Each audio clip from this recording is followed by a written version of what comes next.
Bonjour et bienvenue dans ce nouveau point d'actualité sur la Covid-19. La situation de la région ne diffère pas de celle des autres régions. Le nombre de patients hospitalisés hors réanimation sur la courbe en orange ou en réanimation sur la courbe en rouge sur ces graphiques continue à augmenter.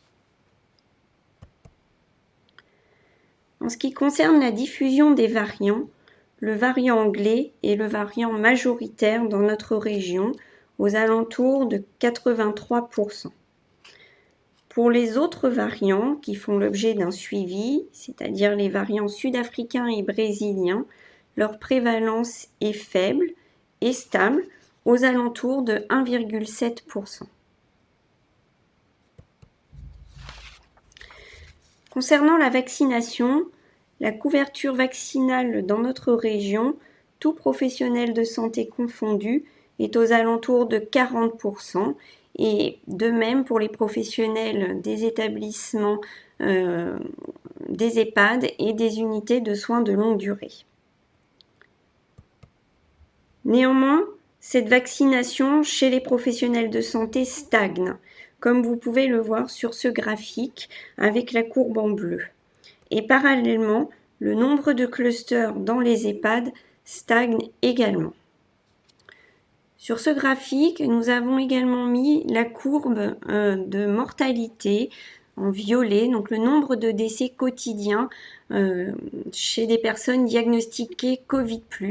Et vous voyez que depuis la mise en place de la vaccination, ce nombre de décès diminue, ce qui montre bien toute son efficacité.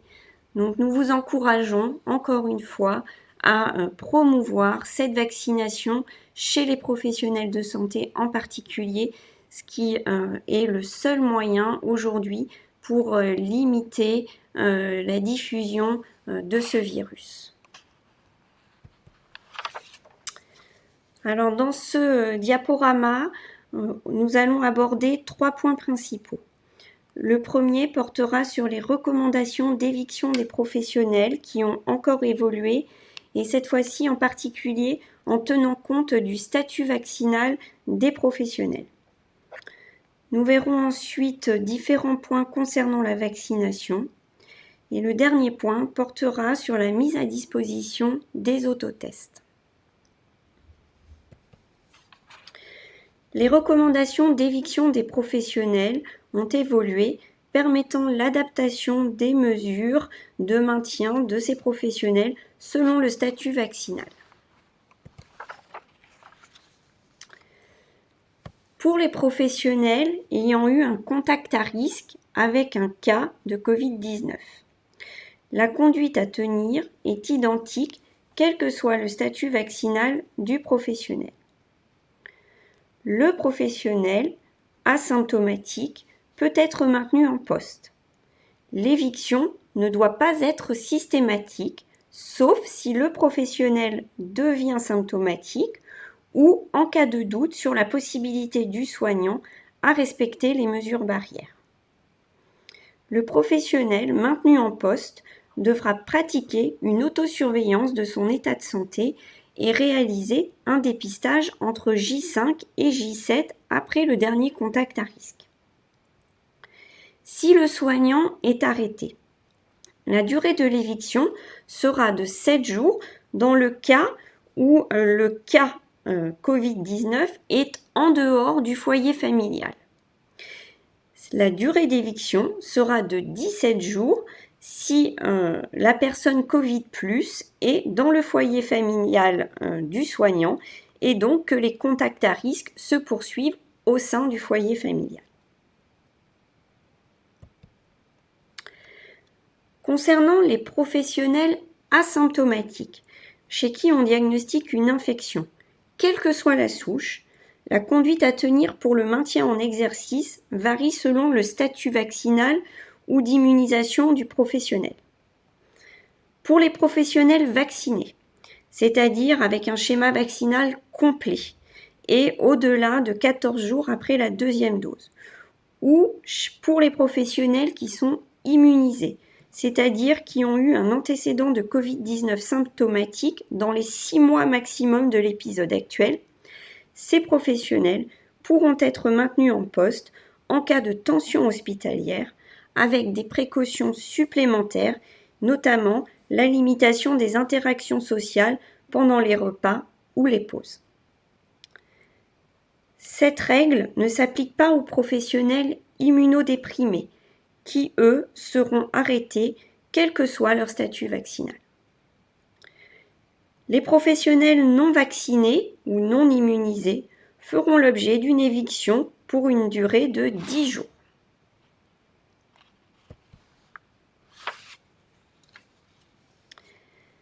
Les professionnels symptomatiques ou paucisymptomatiques pour lesquels on diagnostique une infection à Covid-19, quel que soit leur statut vaccinal, seront arrêtés pour une durée de 10 jours.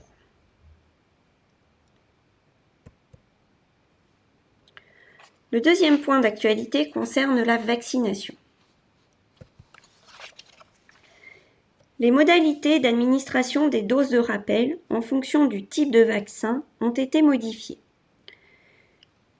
Comme vous le savez, le vaccin AstraZeneca est à présent réservé pour les personnes de plus de 55 ans. Chez ces personnes, la seconde dose doit être administrée 12 semaines après la première. Pour les personnes de moins de 55 ans, ayant reçu une première dose du vaccin AstraZeneca quand cela était encore possible, ces personnes ne recevront pas de seconde dose du vaccin AstraZeneca. Une dose de vaccin de type ARN messager leur sera administrée 12 semaines après la première dose de vaccin AstraZeneca. Pour les personnes immunocompétentes vaccinées par un vaccin à ARN messager, à compter du 14 avril, la deuxième dose devra être administrée dans un délai de 42 jours. Pour les personnes immunodéprimées sévères, il appartient au médecin de déterminer si un délai de 28 jours doit être maintenu.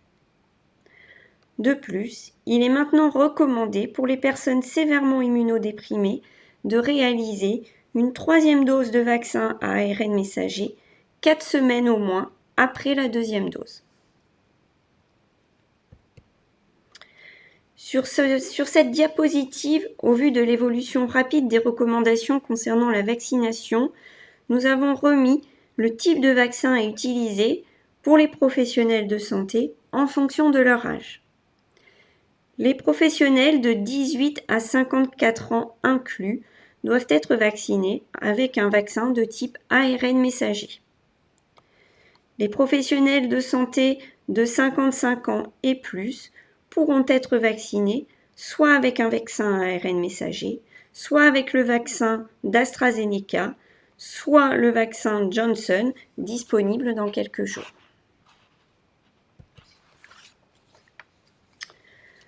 Le deuxième point pour la vaccination concerne la stratégie de vaccination des résidents d'EHPAD ou de patients d'unités de soins de longue durée ayant eu un antécédent de Covid-19 pour laquelle des discordances entre les différentes recommandations avaient été relevées.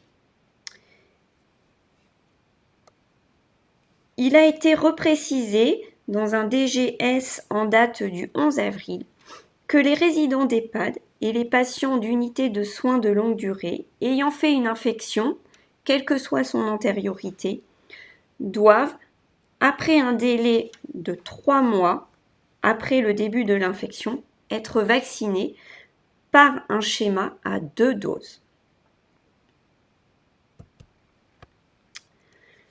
Le troisième point concernant la vaccination est en lien avec la circulation des variants. Comme vous le savez, de nombreux variants sont décrits à ce jour.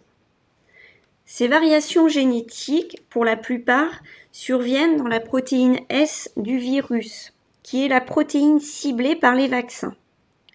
Le risque est donc qu'un variant devienne résistant à la vaccination. À ce jour, 3 variants principaux circulent en France. Le variant anglais, qui est le variant majoritaire, et les variants sud-africains et brésiliens. Certaines études ont pu être réalisées pour étudier l'efficacité des vaccins disponibles à ce jour sur ces variants. Ces études sont soit des études in vitro, soit des études in vivo dans les pays où la vaccination a été mise en place et où ces variants circulent. Les résultats de ces études montrent que le vaccin AstraZeneca a une très bonne efficacité sur la souche sauvage, le variant anglais, mais très peu d'efficacité sur le variant sud-africain. Les vaccins ARN messagers ont quant à eux une très bonne efficacité sur la souche sauvage, sur le variant anglais, et une efficacité diminuée mais suffisante sur les variants sud-africains et brésiliens. L'efficacité du vaccin Johnson, les études montrent que ce vaccin a une très bonne efficacité sur la souche sauvage et une efficacité non significativement diminuée sur les variants sud-africains et brésiliens. Donc, les résultats de ces études ont pour conséquence une adaptation de la stratégie vaccinale en fonction de la circulation de ces variants. En particulier, dans les départements où le variant sud-africain est prédominant, notamment les départements de Moselle, de Guyane, Mayotte et La Réunion, eh bien, dans ces départements, la vaccination ne sera réalisée à partir de maintenant qu'avec les vaccins de type ARN messager ou le vaccin Johnson. Le troisième point concerne le lancement de la mise à disposition des autotests Covid-19. Les indications de ces autotests pour le diagnostic de la Covid-19 sont très limitées, en particulier du fait d'une sensibilité moindre par rapport aux autres tests diagnostiques disponibles. Sensibilité qui est aux alentours de 50 à 60% chez les personnes asymptomatiques. Cette sensibilité est plus faible du fait que ces tests sont réalisés sur un prélèvement nasal effectué par autoprélèvement. Un résultat positif devra, dans tous les cas, faire l'objet d'une confirmation par un test PCR. Les autotests sont à ce jour indiqués dans le cadre du dépistage des personnes de plus de 15 ans asymptomatiques. Ils ne doivent pas être utilisés pour le diagnostic des personnes symptomatiques ou des personnes ayant eu un contact à risque. Leur utilisation est donc recommandée chez les professionnels de santé non vaccinés, des services à domicile intervenant auprès des personnes âgées ou en situation de handicap. Du fait de leur faible sensibilité, il est conseillé de les utiliser 2 fois par semaine. Au total, les points marquants de cette quinzaine sont l'adaptation de la stratégie d'éviction des professionnels selon leur statut vaccinal, en particulier la possibilité de maintenir en poste les professionnels positifs, asymptomatiques, qui sont vaccinés ou immunisés. Le deuxième point concerne l'adaptation de la stratégie de vaccination selon la circulation des variants. Et le troisième point concerne la possibilité d'utiliser les autotests pour le dépistage des professionnels non vaccinés asymptomatiques des services à domicile intervenant auprès des personnes âgées ou en situation de handicap.